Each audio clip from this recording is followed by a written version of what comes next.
पहला और सीधा सवाल मेरा है कि अभी मैं एक खिलाड़ी से बात कर रहा हूं या एक भावी किसान नेता से? देखो, सबसे पहले तो सबको नमस्कार। और सबसे पहले हम खिलाड़ी हैं और जो जिम्मेवारी पार्टी ने मुझे दी है, क्योंकि मैं किसान का बेटा हूं, पहले भी किसान थे, और जो जिम्मेवारी दी है मुझे लगता है कि भाई मैं अपने किसान भाइयों के लिए जो आवाज़ पहले उठाता था अब और ज़्यादा मजबूती के साथ उठा सकता हूं। जो उनकी समस्याएं हैं उनको हम सोल्व करने का पूरा अपनी तरफ से प्रयास करेंगे और बिल्कुल उनके साथ कंधे से कंधा मिला के काम करेंगे। दूसरा सवाल ये है कि कई ऐसे खिलाड़ी रहे हैं जो भारतीय राजनीति में अलग अलग पार्टियों को ज्वाइन किए हैं, फिर आपके और विनेश फोगाट के कांग्रेस ज्वाइन करने पर बृजभूषण सिंह इतना हमलावर क्यों है और इसे षड्यंत्र क्यों करार दे रहे हैं? देखिए, वो दिक्कत बृजभूषण को और पूरी बीजेपी को है कि क्योंकि अगर हम बीजेपी में जाते तो हम देशभक्त हो जाते, और हम कांग्रेस में आए हैं तो हमारे ऊपर कि भाई देशद्रोही हैं, फलाना दकड़ा, जो चीज़ें पहले बोल रहे थे वो अब फिर बोल रहे हैं। लेकिन हमारे नेता राहुल जी जो वो अभी प्रयास कर रहे हैं, संघर्ष कर रहे हैं, हम उस संघर्ष में उनके साथ खड़े हैं, क्योंकि वो किसान की, जवान की, खिलाड़ियों की, हर वर्ग की आवाज़ उठा रहे हैं।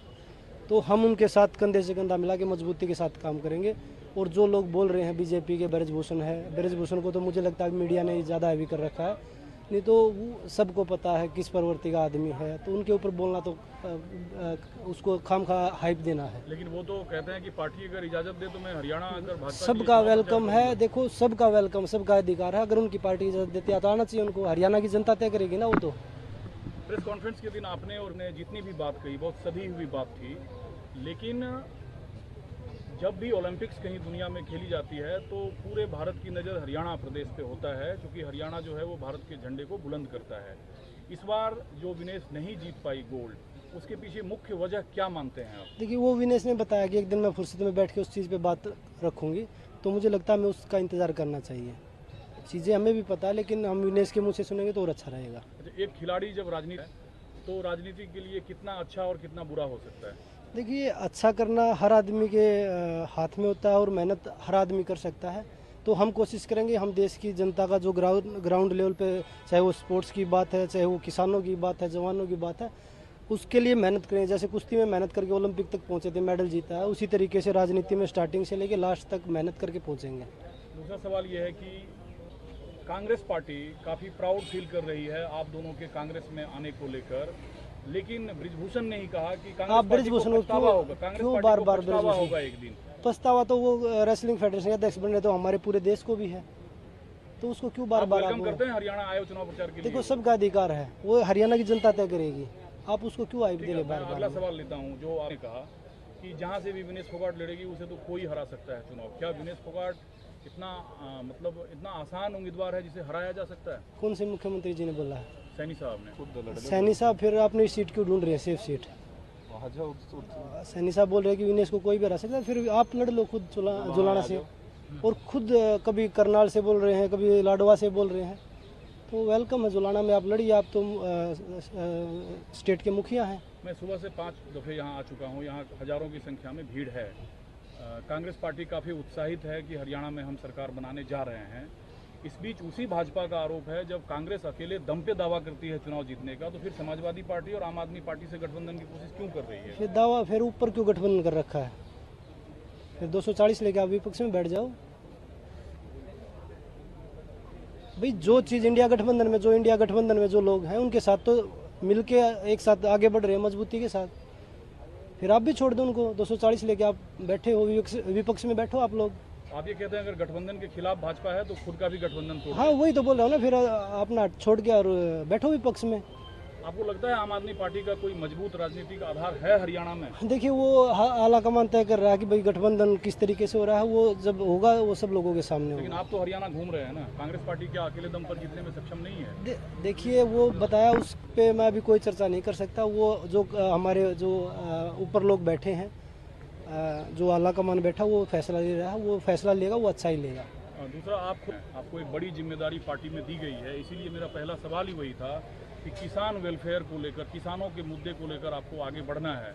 हरियाणा के ज़्यादातर नेता के ऊपर भी ठप्पा होता है किसान नेता का, तो बजरंग पुनिया अलग क्या करेंगे किसानों के लिए? वो सभी से बैठ के चर्चा करेंगे, क्योंकि किसानी का मुझे पता है, लेकिन जो जो समस्या है वो सभी बैठ के एक बार मीटिंग होगी, उसके बाद आगे बढ़ेंगे कि भाई हम क्या कर सकते हैं, क्या क्या डेवलपमेंट हमें करनी है। विनेश फोगाट नॉमिनेशन कब करेंगे? आज उनका रोड शो भी है। आज रोड शो है और नॉमिनेशन की डेट होगी जब आपको बता देंगे, पूरे जोश के साथ और पूरे दल बल के साथ उधर होंगे। आप पूरे हरियाणा के स्टार प्रचारक होंगे, चुनाव प्रचार करेंगे आप? वो पार्टी तय करेगी। पार्टी क्या पॉपुलर फेस है? पार्टी तो चाहेगी आप चुनाव प्रचार करें। देखिए पार्टी बोलेगी तो जरूर करेंगे। ये हरियाणा के दूसरे राज्य हैं, क्या वहाँ के किसानों के बीच भी आप जाना पसंद करेंगे? ऑल इंडिया के बने तो हर जगह जाना पड़ेगा। कोई रोड मैप, कोई रणनीति बनाई आप? वो अभी बैठ के बनाएंगे ना। अभी तो उस चीज़ पे अभी उसको ज्वाइन करेंगे उस पद को, उसके बाद फिर एक मीटिंग करके फिर वो डिसाइड करेंगे। और ऐसा क्यों लगता है, क्योंकि भाजपा भी दावा कर रही है कि तीसरी बार हरियाणा की जनता भाजपा को जिता कर लाएगी? देखो वो 8 तारीख को पता लग जाएगा क्या होना है। वो बोलते हैं ना कि भाई हरियाणवी का होता है थोथा चना बाजा गणा, वो काम हो रहा है। मुख्यमंत्री बदल दिया उन्होंने। तो वही चीज़ है ना, वो हरियाणवी बता दिया थोथा चना बाजा गणा, वो काम हो रहा है। लेकिन अब तो मुख्यमंत्री बदल दिया उन्होंने, नए मुख्यमंत्री हैं। तो वो क्यों बदल दिया? आप बताएंगे? वो जनता बताएगी। अब जिस दिन वोट होगी उस दिन जनता बताएगी। जो 9.5-10 साल में जो काम किया है उसके हिसाब से अब चुना अब जाएगा। आप चूंकि के परिवार के सदस्य हैं, क्या हरियाणा कांग्रेस में वाकई कोई आपस में गुटबाजी है? मुझे तो अभी तक देखने को मिला नहीं है। ये लोग पता नहीं कहाँ से सूत्र आ जाते हैं कि भाई गुटबाजी है, फलाना है, दकड़ा है। जो पार्टी एक साथ मिल के लड़ रही है, चुनाव लड़ रही है और मजबूती के साथ आगे बढ़ रही है, सरकार बनाने जा रही है, तो उसके बाद मुझे नहीं लगता कोई गुटबाजी होगी। आपको आप में थोड़ा देसी डील, लोगों को लगता था कि बजरंग पुनिया चुनाव लड़े खूब, लेकिन आपने त्याग कर दिया। देखिए हमने पहले डिसाइड किया था, हम बैठ के बात की थी कि हम दोनों में से कोई एक चुनाव लड़ेगा और विनेश चुनाव लड़ रही है, हम विनेश के साथ हैं और जो मुझे जिम्मेवारी मिली है मैं उसके साथ। तो आपका क्या, लोकसभा आगे लड़ेंगे, राज्यसभा आपको मिलेगा या? देखिए अभी जो जिम्मेवारी मिली है उसका हम उस पर काम करेंगे और जो आगे पार्टी जो सोचेगी वो अच्छा ही सोचेगी। ऐसा कुछ होगा कि हरियाणा में एक महिला मुख्यमंत्री भी हो सकती है? देखो मैंने बताया कि आप खोद के सवाल निकाल रहे हैं।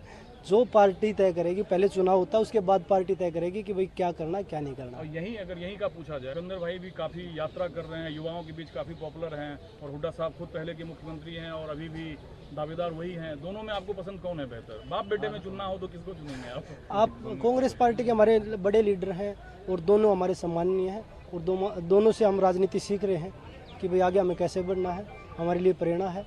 और जो भी मुख्यमंत्री बनेगा प्रदेश का, उस पूरी जो आलाकमान है, जो बड़े लोग हैं वो डिसाइड करेंगे बैठ के आराम से। पूरी कांग्रेस पार्टी, कांग्रेस के सभी नेता और बाकी लोग भी कह रहे हैं कि ब्रिजभूषण को अब बहन बेटियों के बारे में ज़्यादा नहीं बोलना चाहिए। मैं अंतिम सवाल पूछ देखिए रहा हूं, वो मैं वही बोल रहा हूँ, क्या उसको क्यों उनको सीख देना चाहेंगे? उसकी प्रवृत्ति का मुझे लग रहा है कि वो भाषा बोल रहा है, मुझे एक सभ्य व्यक्ति की ऐसी भाषा नहीं हो सकती। अब आप भी राजनीति में, वो आपके राजनीतिक मित्र हैं, आप चाहेंगे कि वो अब इन मुद्दों से ऊपर उठकर आगे की अपनी भविष्य के बारे में सोचें, या जो आरोप आप लोगों पे है उसका बेहतर होता? उनका कहना है कि कोर्ट में जब मामला था तो आप लोग पहले कोर्ट को फेस करते, खुद को प्रूव करते, फिर राजनीति में आते। फिर आपने बेटे को क्यों भेज रखा है? आप भी तो कोर्ट में उस चीज़ को प्रूफ करते ना, आपने अपने बेटे को क्यों टिकट दिला दिया? तो ये बोलने में आसान लगती है, दीवार पे बहुत अच्छी अच्छी बातें लिखी रहती हैं, वो अपने जीवन में उतारनी पड़ती है जब अच्छी होती है। वो मौजूदा फेडरेशन अध्यक्ष जो है, उनके हाथ में क्या फेडरेशन काज कर रहा है? या फेडरेशन अभी सस्पेंड है, कोर्ट ने सटे लगा रखा है, लेकिन बीजेपी उसको सपोर्ट कर रही है, इसीलिए वो खुद ही चला रहे हैं। नहीं तो फेडरेशन सस्पेंड कर रखा है, स्टे लगा रखा है, कमेटी बनाने का ऑर्डर आया हुआ है। आगे क्या भविष्य है, खेल का क्या भविष्य है भारत? ओलंपिक, पिछले 5 ओलंपिक से लगातार कुश्ती, लगातार 5 ओलंपिक से मेडल जीत रहा है, तो आप कुश्ती का भविष्य मुझे लगता है कि और ज़्यादा बेहतर होता जा रहा है हर दिन पे दिन। आप तो चाहेंगे आपसे और बेहतर खिलाड़ी है? बिल्कुल ओलंपिक गोल्ड जीते, क्योंकि अभी तक हम अब की बार विनेश से उम्मीदें थी, लेकिन वो भगवान को शायद और कुछ मंजूर था, और मुझे लगता है कि 28 ओलंपिक में हम जरूर गोल्ड जीतेंगे। दुख है, वो तो कह रहे हैं भगवान ने विनेश फोगाट को सजा दी है। यार उसकी बात ही छोड़ दो ना, किस चीज़ की बात कर रहे हैं? जो राम को लाए हैं, कन्हैया मित्तल हरियाणा चुनाव में कांग्रेस पार्टी का हाथ थामने जा रहे हैं और ये कह रहे हैं कि मैंने बीजेपी के लिए नहीं, योगी के लिए गाना बनाया है। राम को तो देखो, मुझे नहीं लगता 2014 के बाद आपके घर में राम आया गया। मैं बचपन से रेसलिंग करता हूँ, हम बजरंगबली को मान के अखाड़े में चढ़ते हैं, तो मुझे या बीजेपी मुझे नहीं बताया कि राम कब आया है। राम हम जब अपने किसान लोग हैं, जब तड़के तड़के हल जोड़े हैं, जोड़ते टाइम नहीं बोला लो राम का नाम, जो आमने सामने बड़े मिल रहे हैं उन तक राम राम जी। तो राम ने 2014 के बाद, कुछ जो अंधभगत है ना उनके लिए 2014 के बाद राम आया है, उनके लोगों के पास आया हो राम। अब हमारे लिए तो वो पहले ही थे। आपने एनआई को वक्त